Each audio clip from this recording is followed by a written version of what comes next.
Go ahead. Great.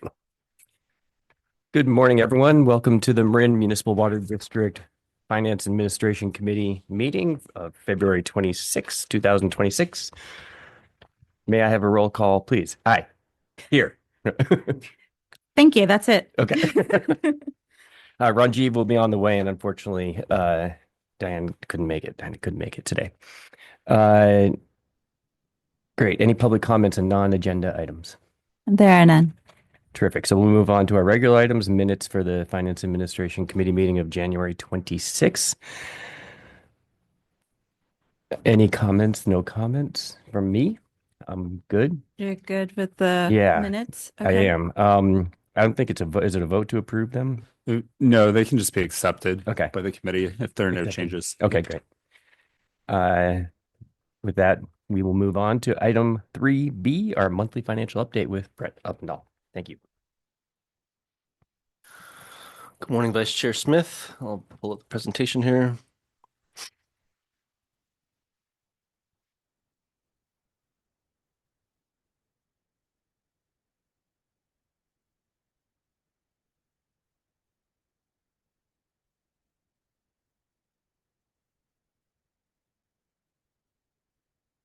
Hit the two arrows on the top. Oh, yeah. There you go. Okay. My name is Brett Uppendahl. I'm District's Finance Director. I have the item here this morning. The first item is our monthly financial update. This is reflecting our revenues and expenses as of the end of January. So we're at 58% of the fiscal year in terms of 7 months out of 12. We've talked about a few times this year. Revenues typically would be higher than the 58% mark through here because we would typically have our summer kind of larger revenues in the books already. As you can see here, though, our water revenues tracking pretty much exactly at the linear year. So water revenue at 59% of the budget compared to the 58% kind of linear tracking. That's not a good sign. And so I'll talk about that in a couple slides here. We've been mentioning it the last few months, but there's not much change to the overall direction of the water revenues. Other revenues, which are much smaller, obviously, in nature, they have come in relatively well. That's really buoyed by a couple grant revenues that we've got in early, and the interest revenue that I'll talk about on the next item. So that is a little bit ahead of schedule, but it's a much smaller item. So overall revenues are lagging, and like I said, I will get into that a little bit more in the next few slides. Capital revenue is pretty close to where we would expect it to be. In terms of CMF as a fixed fee, as I'll show you. The other part of the capital revenue that is lagging is some other capital grants that go into that category that they have not yet billed for. So overall, we're at 58% total revenues, as I'll show in the next slide here. Expenses at the bottom line there. If you switch to the bottom line, 55%. So revenues and expenses are matching relatively well in the sense of cash flow, which is not a that's obviously not a bad thing. As I mentioned before, though, we would expect revenues to be a little bit ahead at this time of the year, and we will see expenses catch up. Here February, March, and April, they'll start to catch up to our actual revenue received, and then. As I'll talk about at the very end of the presentation here, I'll give a year-end kind of budget update like next month in March. That'll start to take the first 8 months of the year and kind of project that out to see where we might end the year. And I'll update the board throughout the year on that. But generally speaking here, expenses are where we expect them to be. You can see the top line there. Personnel services is the one lagging behind kind of the linear trend. That will indicate some level of savings due to vacancies. We're taking a look at that now with HR to find out where the vacancies are, and we're going to report on that in just a month or two here. And this is the detailed sheet. Really the one we focus mostly on is the detailed water sales revenue sheet. Kind of slipping down there to January 2026 line. You can see water sales, 88% of the budget. So it starts to be an improvement, at least on paper, it looks like there in the sense of the last 2 to 3 months we reported we were 81%. So we've kind of improved from being 20% below revenue to only being 12% below revenue. Obviously still below where we want to be. I think that's more expected this time of the year because now we're into the kind of core winter months. And so we're really kind of seeing that baseline level of water usage. So in a certain sense, we would almost expect that 88% to be higher because we don't have the seasonality necessarily hitting in January. So to be 12% below on the water sales revenue and a similar percent behind there on watershed fee just means we're using a lot less water. And I have a slide that shows that as well. Fixed fees, as expected, are about 100% of actuals. If you look at the very bottom columns there, 100% of actuals for our two fixed fees, service charge and capital maintenance fee. And then the very bottom line there for the variable revenues, it says percent of expected actuals. We're at 88% of the year for water sales and 91% for watershed fee. So that indicates about a 10% shortfall in our variable water sales at this point of the year. And as water sales are based on water consumption, this is essentially showing why we're 10% below overall revenues in terms of water sales revenue. 12,697 in terms of acre feet through January. You can see that's really close to the low we had back in fiscal year 23. And looking back, 10 or 15 years, the only time we've been this low as of January was the drought year, fiscal year 22. So we are about 8.5% lower than last January if you look at just a month over month. So compared to last January, we're 8.5% below. And then overall usage, the overall usage through this time of the year is about 7% below if you count the summer months. So in terms of total consumption, that's been a sticky trend all year, and we talked about that back in January or back in November, having it be kind of unusually cool summer, unusually cool fall, and then we're not seeing much of a kind of a bounce back to the median here in the winter months. So next month will be a big read. Let me flip back a slide here. You can see the January read there is our second lowest revenue target. So the January budget of 4,687. The only lower month we're expecting to see will be March. And so we have 2 or 3 low months here coming up, and then we'll get back into the summer. So after February, we get that read. That'll be 8 months of the year. And so we'll give a kind of a 2/3 of the way projection, and then we'll round that off later in the year. But generally speaking, we're looking to be about 10% down.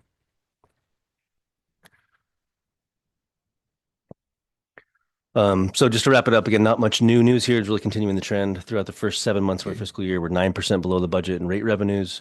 That's driven by our water consumption, which is 7% lower than last year in terms of the full year.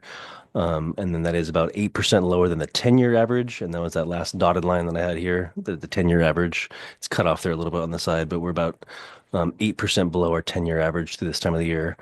At this point, that's being offset slightly by our operating and capital expenditures being below budget. I don't expect that to be fully offset, and so we will have a deficit this year at some level, and so we'll have to rely on reserves to make it way through the end of the year. And again, as I've mentioned a few times, I'll refine my projections for the year end in March, and then we'll probably finalize those in May or June. So that wraps up my financial report. Happy to take any questions. Yeah, great. Have you done any thought or analysis around why you think we're seeing this dip? At first, I was thinking that the elasticity of demand hit the wall with our rates, but then again, we've had these rates for several years now, so this seems unusual. The rain patterns seem similar to last year, and last year, frankly, was about as low as you would imagine the water usage would be. So what kind of analysis have we done? It's a bit confounding. In fact, I made a note just to talk to finance after this of looking at the last few years with demand and weather patterns to really try and begin to zero in to answer that question. What really is, how much is weather and how much really does seem pure demand reduction? Because this time of year, the fact we're notably different than last year is kind of eye-opening, but we just need to look. And maybe this year, this month has been much wetter than last year. So we need to dig into it a bit more. And maybe customer analysis and surveys. Maybe we can look at the effectiveness of our water efficiency programs.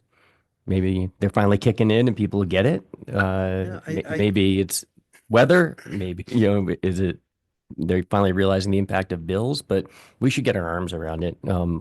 So I guess those are my comments on the top line. On the expenses, what's your plan here? So obviously I hate dipping into reserves. What are our other options especially in the operating front, to manage the deficit? It's a tricky balance. We've talked about it, kind of touched on it the first few months of the year, and it's something that Ben and I will talk about as we make our way through the end of the year. But part of me says there's going to be ups and downs in, water usage. So you don't want to make, kind of, rash decisions in terms of expense reductions. We've built up reserves intentionally to be able to weather some of these storms. So I'm not as reticent to use reserves kind of on a one-time basis. It's more kind of the longer term trends that I get more worried about, kind of relying on reserves, over the longer term, because building back reserves at the same time you're trying to move forward it becomes a financial, struggle to raise that extra revenue to build it back. So fortunately, we did build up good reserves over the last 2 years. I think we would like to say we can end, this current year, be able to minimize the use of those reserves. But starting next summer, depending how the water use looks, we will have to start making some adjustments. I mean, capital is the easiest thing to delay and or kind of, reprioritize. The operating is much harder to adjust because most of our operating expenses are relatively fixed in the sense that it requires those, inputs just to run our business. Some of those take a longer time in terms of if we make any staffing or organizational adjustments. We can certainly kind of pull back on some of our smaller initiatives on the operating side, but those don't have as much bang for the buck in the sense of, they're usually smaller in nature by dollars. I think we will see some savings this year, likely on our water purchases, because, the flip side of the fact that it's been wet and it's been raining is that we probably won't need to go much above the minimum in terms of operational use of Sonoma water. So there will be a savings there. And I think, we'll just have to, like I said, Ben and I will have to talk about, whether we need to really kind of make any kind of more targeted adjustments to the operating side or any kind of delays in the capital side, just to make sure we're not getting ahead of our skis necessarily on kind of the revenue and expense alignment. Yeah, I think as Brett's saying, indications are, yeah, this year, next year, we'll weather it without the bigger issue as we look at it is the next 4-year rate setting where indications are we'll probably have to assume a reduced demand from what we had been thinking. And then, you do need, right, of course, a balanced budget. So that's, I think, over the next year will be, some really key discussions with the board on how do we want to think about the upcoming rate setting process. And there we may have some, sort of hard decisions to make, but we are finding some paths and we'll be bringing some thoughts and recommendations to the board on how to manage that. Yeah, I think in my experience, the sooner you make decisions, the better. I would assume we're going to have a $10 million top line shortfall this year and assume it again next year, right? I just say, let's have our baseline budget looking at flat from this year, 25, 26, and then figure out how to make the operating and capital expenditures work. I'd hate to rely on a big increase in rates to do it. I think we got to do it internally. So plan for, I don't know if that's planning for the worst, but you kind of should, right? You should start looking at what reductions can we make, what conservative approaches can we start now? Because the sooner you start, the longer the impact will be. If you wait a year to start, then you lost that whole year where you could have done something like, shoot, we should have started it in March 2026. So I think we got to get on it. The bump didn't happen. The bounce back didn't happen. It did a little bit. So, but this also impacts our water supply assumptions and, our needs. And so I think it would impact Paul's work and how we're thinking about, how long this water would last in case of a drought. So sounds like our customers are responding. It could be a result of the rates, and we, that may have been the biggest water efficiency move we've ever made was helping people realize that. Okay, well, we're aware of it now, so we'll get the planning part going. Any public comments on this? Yes, Phil Sauter. Yep. Go ahead, Phil. Thank you. Good morning. Thanks for the presentation. Go ahead, Mr. Sauter. Yes. I can't Hello? hear. Hello? I Hello? think I'm having some technical difficulties here. Let's see.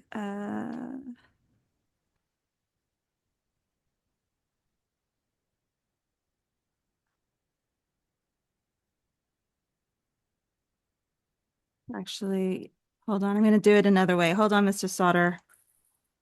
I'm just going to have to do it this way. Okay. Can't do it that way either.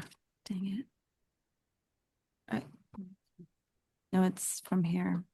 Hold on, Mr. Sauter. I'll probably get back to you to leave your comment. Let's just move on to the next item, and then I'll get back to you after that. I apologize. I'm going to have Go to ahead. leave. Let's move on to the next item, Next please. item. Okay, great. Quarterly report. Investment report. All right, quarterly investment report. This is, as it's titled, a report that we bring to the board once a quarter. This is part of our investment policy, policy number 33.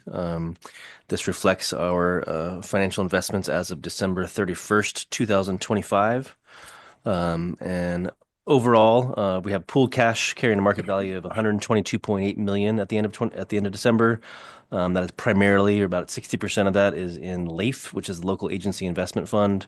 27 million is in CAMP, which is our new pooled um, Joint Powers Association pooled cash fund. And we also have a money market fund in Fidelity with 9.8 million, which is about 10% of the overall portfolio. Overall, we've made year to date 2.2 million in interest, which is more than we made last year. At the same point last year, we had 1.8 million. We ended up at 3.8 million. So, as part of our year-end projections that I was mentioning in the last item, we will obviously refine this as well. We are nearly at our full budget for the year. Our budget for the year is 2.6 million. So I expect that we'll well exceed that target. However, rates have been dropping over the last 6 months. We are seeing rates come down by about 0.5% in the last 6 months or so. So we'll have to keep our eye on that, whether they continue to fall or not. Right now, our overall, our two largest investments are making us about 4%. So that's still pretty healthy in the overall scheme of things. But we are seeing those start to trickle down kind of each month over the last few months. So we will keep our eye on that. We will keep the board apprised. But overall, we're in pretty good position in terms of overall cash balance and in terms of our monthly earnings and quarterly earnings in this case. Great. Well done. Thank you. Any public comments on this item, Terry? Or are we holding on public comments till the end? Okay. All right. Hold your comments public, and we'll get back to you. Great. Item D, 3D, annual review of our board policy number 33. This is our final item. Each year, as stated in our investment policy, we do an internal review and bring any recommended changes to the board for approval. You may recall we've made quite a few changes in the last 2 to 3 years to this policy. And so we feel pretty good about it now. We don't see any structural changes that are need to be made. One of the components of the annual update is incorporating legislative changes that may come to investments. So we rely heavily on the State Controller's Office for the state of California. I've attached that to this report. They provide their annual investment update. The summary of changes this year were very minor. They were primarily focused on training requirements that have been covered, I think, previously by our general counsel here. And so we don't need to incorporate those into our investment policy per se, but it is a good reminder that there are kind of enhanced trainings for financial or fiduciary responsibilities that we need to incorporate here with the district over the next 2 years. And so again, that's not something that we need to put into our internal financial or investment policy, but it was the main highlight of the state's guidance for the year. So at this time, we are not recommending any changes to the investment policy for the district, and I'm happy to take any questions. Great. Thank you. Jared, any comments on this?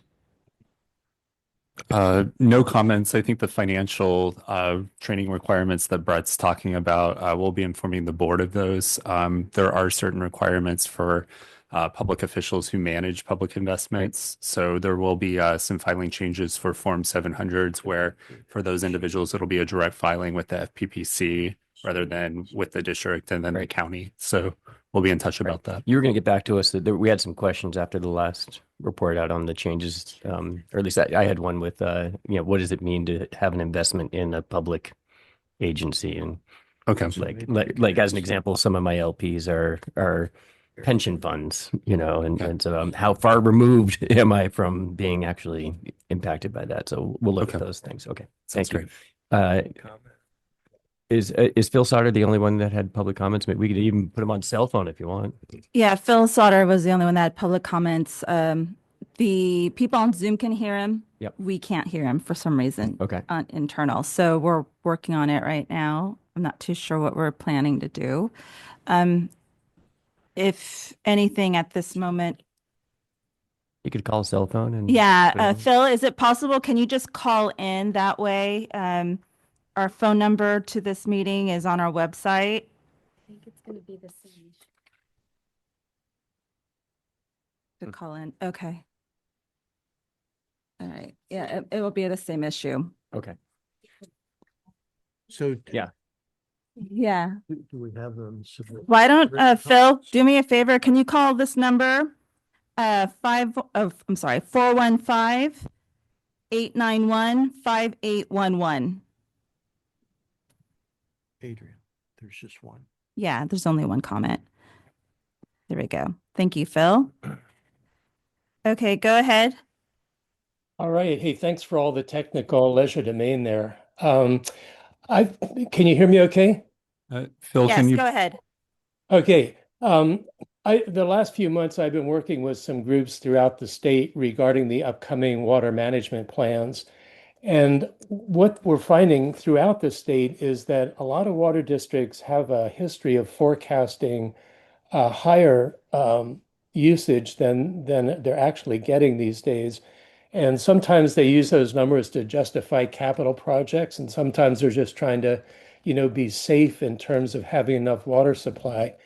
But it seems throughout the state, customers may be ahead of water agencies in terms of trying to conserve water. I think we here in Marin do pay attention to climate change, and I think we are aware of potential water constraints. And most of the people I know are trying to be careful about water use. For example, here in with Marin Water, we forecast, I think, 106 gallons per capita per day by 2045. But that's exactly where we are today. So we're really assuming no conservation for the next 20 years. And I don't think that matches reality. As Director Smith suggested, I do think it makes a lot of sense to do more customer analysis and try to find out what's going on with our customers. And perhaps it makes sense to reach out directly to talk to some of them, put together some focus groups, but try to understand what customers are doing so that we can match what people are doing as opposed to relying so much on history and then being surprised when we don't match what's happened in the past. So that's my comment. Thank you. Thank you. Thank you for your patience. No further speakers. Okay, great. So all of these are just for information. We'll report out at the board meeting, and our upcoming Finance Committee meeting is on March 26th. And without any further work, our meeting is adjourned. Well done. Thank you.